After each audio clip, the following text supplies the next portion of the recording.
Hello အားလုံးမင်္ဂလာပါဒီနေ့ဖတ်ပြပေးတော့မှာကတော့ငွေရှာတက်ဖို့အတွက်ငွေသုံးတက်ဖို့ကပိုပြီးလိုအပ်တယ်ဆိုတဲ့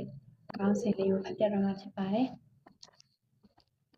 ကျမတို့အားလုံးဟာ material ဝက်ထဲကလူလားတွေဖြစ်တာမို့ဒီနေ့လိုချင်တာဝယ်ချင်တာတွေဟာတိတ်ကုန်များတာပဲဒါကြောင့်မို့လဲကုန်လိုက်တဲ့ငွေဆိုတာတောက်လည်းမဟုတ်လားပျော်ရွှင်မှုတက်သုံးရတဲ့ငွေလူမှုရေးတက်သုံးရတဲ့ငွေတကိုယ်ရေးစားအသုံးစရိတ်ငွေပညာရေးတက်သုံးချရတဲ့ငွေစသဖြင့်ခေါင်းစဉ်တွေတိတ်များတာကိုအထူးသဖြင့်လူတန်းစေ့နေထိုင်မှုပုံစံမှာအဝင်ဖို့ကြိုးစားလေပတ်စံပိုလိုလေပါပဲငယ်တုန်းကတော့ကျမတော်ဟာထုံးစံအတိုင်းဩဝါဒချွေတာများသူပြောကတော့ငွေရှာဖို့ထက်မီတုံးတက်ဖို့ပိုလွယ်တယ်ပေါ့လေငွေမတုံးတက်ရင်များတော့အတူမှနေဘလောက်ရှာရှာပလိုင်းပေါင်းနဲ့ဖားကောက်နေရမယ်တဲ့တော့ကျမယခုလက်ရှိအရွယ်မယ်မြင်တာလဲသူပြောတာအမှန်ပါပဲငွေရှာငွေစုဖို့ထက်ငွေတုံးတက်ဖို့ကဘူးလို့အရေးကြီးတယ်ရဲ့ဆိုလိုတာကကိုတုံးချမဲ့ငွေဟာကိုစီအကျိုးနှစ်ဆတုံးစားလောက်ပြန်ပွားမဲ့ကိစ္စမျိုးနဲ့ကြောင်းပြချက်ခိုင်လုံတဲ့ထွက်ငွေမျိုးဖြစ်နေဖို့လိုပါတယ်ဥပမာကော်ဖီတစ်ခွက်ဖိုးနဲ့စာအုပ်တစ်အုပ်ဖိုးမှာဆို definitely စာအုပ်အတွက်ကိုဆိုငွေသုံးဖို့မတွတ်ဆောက်နိုင်တာမျိုးကော်လီဂျင်တစ်လစာဖို့နဲ့နိုင်ငံခြားဘာသာစကားတင်တန်းကြီးမှာဆိုနောက်ပိုင်းမှာအတိုးနှုန်းစာထောက်ပွားလို့ကိုလာမဲ့ဘာသာစကားတင်ဖို့နေရာမျိုးမှာငွေတုံးလိုက်တာမျိုးစသဖြင့်ပေါ့လေဒါဆိုငါတို့ကပျော်ရွှင်မှုလှပမှုတွေမှာငွေမတုံးရတော့ဘူးလားလို့မေးသုံးရမှာပေါ့တို့တော့ညာအမြဲတော့မဟုတ်ဘူးပေါ့ဒါကြောင့်ဆိုပျော်ရွှင်မှုဆိုတာငွေကုန်စရာမလိုပဲရအောင်ဖန်တီးနိုင်တဲ့အရာမျိုးမဟုတ်လားလှပဆိုတာများတော့စိတ်ပျော်တယ်ကျန်းမာမယ်ဆိုရှင်တို့ဟာလှကိုလှတယ်စိတ်ချဥပမာကိုကချင်သွားကိုသွားရမယ်ဒီကနေပြန်ရလာမဲ့ကြိုးကျေးဇူးနဲ့ကိုသုံးပြည့်မဲ့ငွေရှင်ကြည့်လို့ထိုက်တန်လွန်းတယ်လို့မြင်ရင် go for it you know ဒီလိုမဟုတ်ပဲအလကားသူများတွားလို့လိုက်တွားတာတွားရတိုင်းလဲ enjoy ဖြစ်မနေပဲကုန်သားတဲ့ငွေတာထိုင်နှမျောနေတယ်ဆိုရင်တော့ဂျင်မိုးမသုံးပဲအိမ်မဲနေဆော့ပေါ့ဆိုတော့ကျမပေးတဲ့ဥပမာဟာရှင်တို့ကိုဂျင်သွားတယ်မသွားတယ်ကိုထိုင်ဆွေးနေတာမဟုတ်ဘူးရဲ့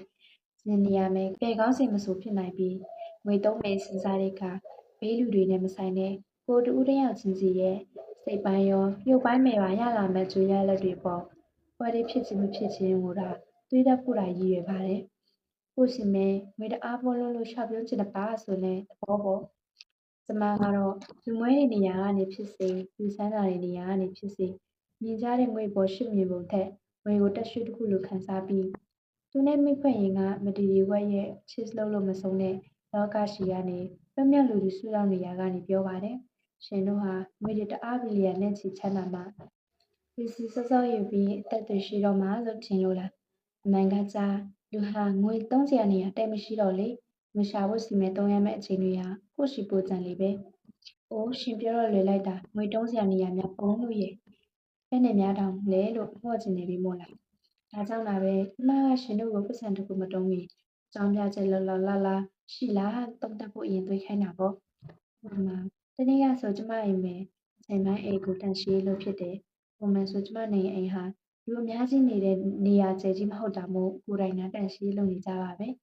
တို့တော့ညာအိမ်ကိုစစ်စစ်ပတ်ပတ်တစ်လတစ်ချိန်တော့တေချာတန့်စင်ဖို့နဲ့ဒီနေရာမယ်ကျမသုံးရမယ့်အချိန်နဲ့ခွန်အားကိုတွက်ဆလိုက်တဲ့အခါထပ်တိုင်းမိခေါ်ပြီးကျမတော့ငွေထိုက်တန်မတန်အရင်တွေးရတာပါပဲဆက်သုံးသက်ရတာကတော့သူ့ကိုငားလိုက်တာကြောင့်ကျမထွက်လာမဲ့တိုင်းနဲ့အနာကြီးနဲ့ဒါကိုပြန်တွန်းချရမယ့်ကိစ္စအပေါ်ကြောင်းပြချက်ခိုင်လာမှုရှိမရှိပေါ့ကွယ်ဒီခါကိုယ်တိုင်မပင်ပန်းပဲတင့်စင်ပြောင်းလဲသွားတဲ့အိမ်မယ် enjoy လုပ်ရမယ့်ကျမရဲ့ပျော်ရွှင်မှုပိုင်းလာပါမယ်ဆိုလိုတာကကျမတို့ဟာငွေနဲ့တငယ်ချင်းလုံးမှာဆိုကိုတငယ်ချင်းကို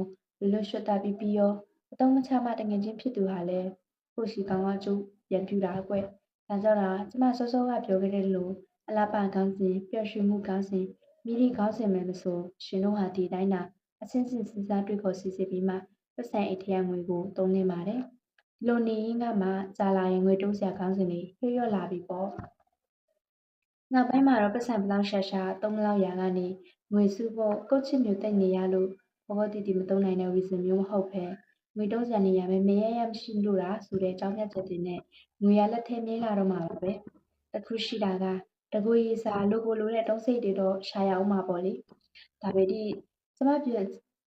ကြံပြုချက်တွေကကိုဟာငယ်ဒီလိုဖြစ်စေအချင်းနေရဲ့ကြောက်ဖြစ်စေပတ်စံတေချာမရှာနိုင်သေးခင်မယ် နိုင်ဆုံးတော့ငွေကြောင့်အဖို့ဖွဲ့စည်းမှုလျော်ဖို့အကူအညီဖြစ်စေရန်ရည်ရွယ်တာပဲနောက်တစ်ချက်ကျမထပ်မံတိုက်တွန်းချင်တာကကြတော့စီးပွားရေးနဲ့ယင်းနှိမ့်မြုပ်နှံမှုဆိုင်ရာပညာရပ်တွေကိုပါလေ့လာစေချင်တာပဲငါတို့ကတက်ငယ်ငယ်လေးရှိသေးတာပဲဆိုပြီးလာဖို့ပါဖို့စားဖို့တောက်ဖို့နေရာတွေကြီးမှာပဲအချိန်နဲ့ငွေကိုဖြုံးနေမဲ့စားbusiness school ကျောင်းဆင်းဟုတ်မနေရင်တောင်အနည်းဆုံးတော့ business book တွေလောက်တော့ဝယ်ဖတ်ကြပေါ့ကျမဆိုလိုတာက MBA ပြည့်တက်ခိုင်းနေရမဟုတ်ဘူးပေါ့လေကျမကရှင်တို့ကို managing director လုပ်ဖို့တိုက်တွန်းနေတာမှမဟုတ်ပဲရှင်တို့ဟာရှင်တို့မည်သည့် professional အနေနဲ့ရှာတဲ့ငွေဖြစ်စေငွေငွေကိုစနစ်တကျပြန်လုံးချတတ်ဖို့ပတ်စံကိုဘယ်လိုပဲပုံပွားလာအောင်ချက်တွင်ဖို့စတာတွေကိုတက်မြောက်ချင်ရင်တော့ငွေကြေးနားလည်တဲ့အတိုင်းဝဲမယ်ကျေးပြင်းလာတော့မဟုတ်ရင်ငွေပညာတင်ယူဖို့လိုတာပေါ့ဒီကနေမှတစ်ဆင့်ငွေနဲ့ကိုဟာမိတ်ဆွေပို့ဖွဲ့နိုင်ခဲ့ပြီးစောစောစီစီပြင်ဆင်ယူလာနိုင်ရင်တော့ရောမကောင်းဘူးလားပေါ့လေဒါကြောင့်လဲကျမဟာငွေစုဖို့ထက်ငွေတုံးတက်ဖို့တာပိုကြံပြတာပါပဲပတ်စံတုံးတက်ဖို့ရမှာအမျိုးမြင်ရင်ရှိရမှာဖြစ်ပြီးသုံးလိုက်တဲ့ငွေကိုထိုက်တန်မှုထက်ပိုတဲ့အကျိုးမြတ်ပိုဖြစ်ထွန်းစေစေတယ်ဆိုရင်တော့ငွေကြေးပညာပါတလက်စာတဲ့တည်ယူပြီးတော့နိုင်ငံခြားမှာများလူငယ်တွေအစ stock market တွေမှာဝင်ကစားတာအင်ချင်မြေဈေးကွက်မှာငွေရင်းနှီးမြှုပ်နှံတာစသဖြင့်ကျမတို့တက်ပိုတဲ့ခွင့်ရေးတွေနဲ့ငွေပညာကိုစာရီရောလက်တွေ့ပါတည်ယူခွင့်ရနေစိမ့်မှာ။ဘာကြောင့်နဲ့ရှင်တို့ကလှဖို့ပဖို့ beauty salon တွေရှိမှာအချိန်ပြိုးဖို့ကြီးတွေးနေဦးမှာလဲ။ဒါကလည်းကျမတို့တိုင်းပြည်ရဲ့နေထိုင်ကြီးပြင်းမှုပုံစံကြောင့်လူငယ်တွေငွေနောက်လိုက်ပေါ်လိုက်နေစနစ်မကျတာကိုမှပြောလို့တော့မရဘူးပေါ့လေ။တို့ပေဒီအိပ်ပျော်နေတဲ့ရှင်တို့ကိုနှုတ်ထအောင်လုပ်ပေးဖို့ကကျမတာဝန်လွဲမို့လား။ငွေကြားရင်းလုံလခိုင်မာမှထုတ်ပါငွေစုဖို့ထက်ငွေပေါဖို့ရာပိုချိန်ပေးဖို့လေ့လာပါပစ္စည်းတွေပေါ်မှာထက်အတွေ့အကြုံပေါ်မှာပိုတုံးပါဆိုပါစို့ခီးသွားတာဝါဒနာတစ်ခုခုတင်ယူပါငွေကြေးပညာကိုလေ့လာရင်းကစီးပွားရေးနဲ့ယင်းနှိမ့်မြုပ်နှံခြင်းဆိုင်ရာစာအုပ်တွေများများဖတ်ပြီးကိုယ်ပိုင်ဆိုင်ရလာတဲ့ငွေတစ်သက်စီတိုင်းကိုကျေးဇူးတင်ချီးမြှင့်ပါလို့ပဲကျမအချင်းချင်းထပ်ပြောချင်တာပါပဲဘာလို့ဆို branded person တယောက်ဆိုတာငွေရှာရုံနာမကငွေဘယ်လိုတုံးရမယ်ပါကောင်းကောင်းနားလည်တဲ့အရေးချင်းမျိုးအရေးတွေးမျိုးရှိမှပြောနေစရာတောင်းလို့မထင်ဘူးကွယ်ဒီအရေးတွေးမျိုးငကိုပိုင်ဆိုင်ပြီးသားပြတ်တတ်ခံစားမှုပါထပ်ပေါင်းလိုက်ရင်တော့အိုးပါပြောကောင်းတယ်အတိုင်းထက်လွန်ပေါ့ကဲရှင်တို့ရောအခုချိန်နေငွေများဆိုစုဖို့လောက်တာစိတ်ကူးရင်နေကြတော့လားအခုဖက်ပြသွားတာလေးကတော့ဆ iam မယူနယ်လင်းရဲ့ကိုဝမကုလူပါဆိုတဲ့စာအုပ်ထဲကငွေရှာတတ်ဖို့ထက်ငွေတုံးတတ်ဖို့ပိုလို့လေဆိုတဲ့ကောင်းစီလေးဖက်ပြသွားတာဖြစ်ပါတယ်